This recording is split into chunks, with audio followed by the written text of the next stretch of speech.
Welcome YouTube knife community I witam leniwy rozpuszczony kotek, aka the lazy spoiled kitty, because this video is on his request.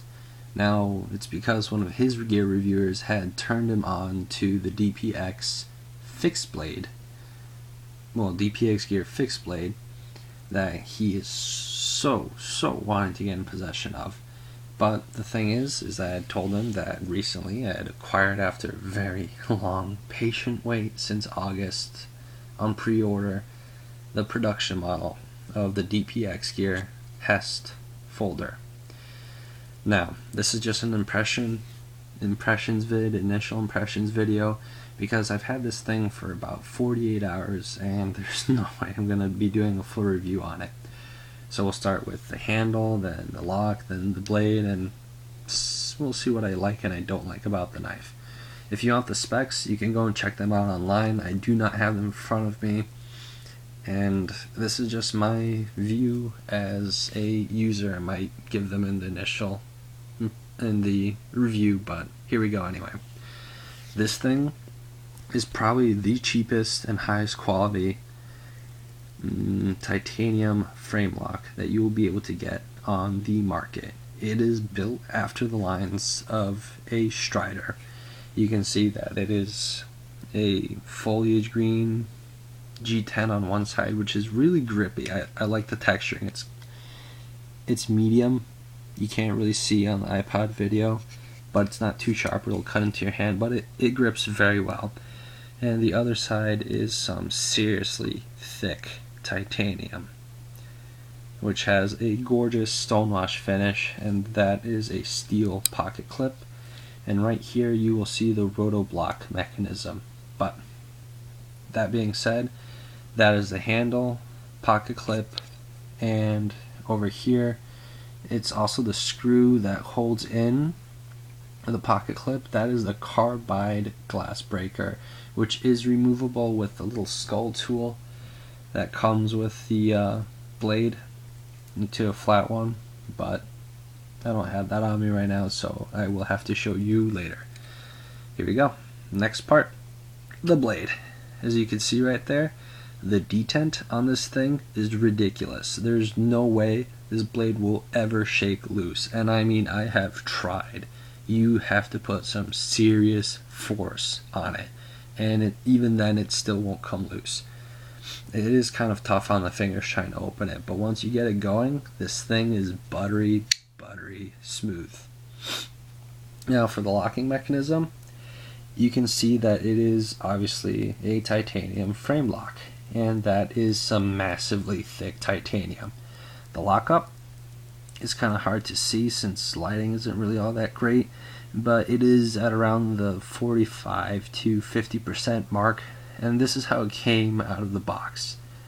So it is a relatively good lockup, and it has tons and tons of life, and looks like the bottom part of the blade tang is angled properly, so it'll have plenty of time to continually move over, and I feel like this thing will take beatings and still has a lifetime warranty.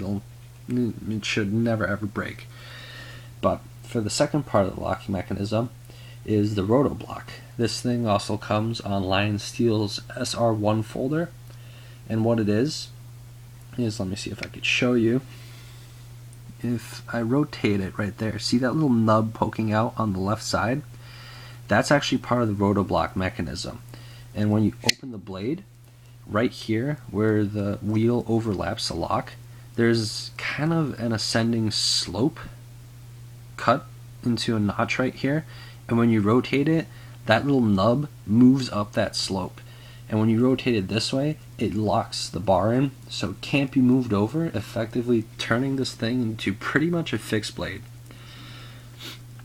And it can be unlocked that way, yada yada. Now, what I've heard from Dark Child 55 or 57, I forget, is that when you wave it open on at least the limited run, is that this engages automatically, so you don't have to manually engage it. But this one, I've waved it open and it doesn't engage on its own. But hold on, that detent is really something, and my fingers hurt from opening this thing continuously for the past 2 days. So let's get on to the blade. The blade looks like almost a 7/8 full flat grind, and it has a mil-spec parkerized finish. On this side you see the DPX Gear logo, and on the other side you will see RYP, Robert Young Pendleton's name. Now there's 2 features on this blade that I'd like to point out. This right here, although it seems kind of insignificant and a little bit haphazard in pattern, is some of the most effective jimping that I have ever seen on a knife, and I've owned a couple at my time. I don't have them all anymore, but when your thumb locks in there, it's not moving. It is sharp, it is effective, and it doesn't cut your thumb to shreds. And the second feature that you will see is this notch right here. You could use that as a bottle opener or as a wave feature, but what I will warn you about is if you decide to wave this knife open, the titanium bar right here is pretty sticky, and when you wave it open it moves over a little further, and it takes all 4 fingers for me then to pop this thing over and actually manage to close the blade if it's waved open. Now, all that aside, let me tell you some things I don't like about the knife. From my hand, you don't know how large my hand is, but this is a relatively medium-sized knife, and I believe it is around the area of 5 ounces. But weight is justified because this thing is meant for heavy use. I mean, look at that blade stock. Look at that huge piece of titanium on this side. It is going to be heavy. This thing will take a beating, and I have absolutely every single confidence in it that it will not break. And if it does, DPX Gear has a lifetime warranty. Over here is the Zytel backspacer. I forgot to show you that. That's the Lion Steel logo, and it says made in Italy. Just trust me on that, it does say it, but lighting really doesn't allow me to show you. Now let me tell you the other things about this knife that I actually do not like. This is the H.E.S.T gear folder, Hostile Environment Survival Tool, and if this thing is meant to be out in the wilderness under heavy use in hostile environments, this is one thing I don't like about it. You guess you can't see it all that well, but see at the very tip of the lock bar right there, that tiny flash of white right there, this thing has nylon washers, not phosphor bronze, and although it makes for a cost-effective replacement to phosphor bronze, it doesn't have the same wear and tear factors. I used to have, actually I still have it, the old style AK-47 by Cold Steel, and I dropped that thing in the dirt once in the beach, and it got torn up completely, and I had to take them out because the little nylon shreds got, the nylon washers got turned into shreds. If I could talk, it is about 1 a.m. here.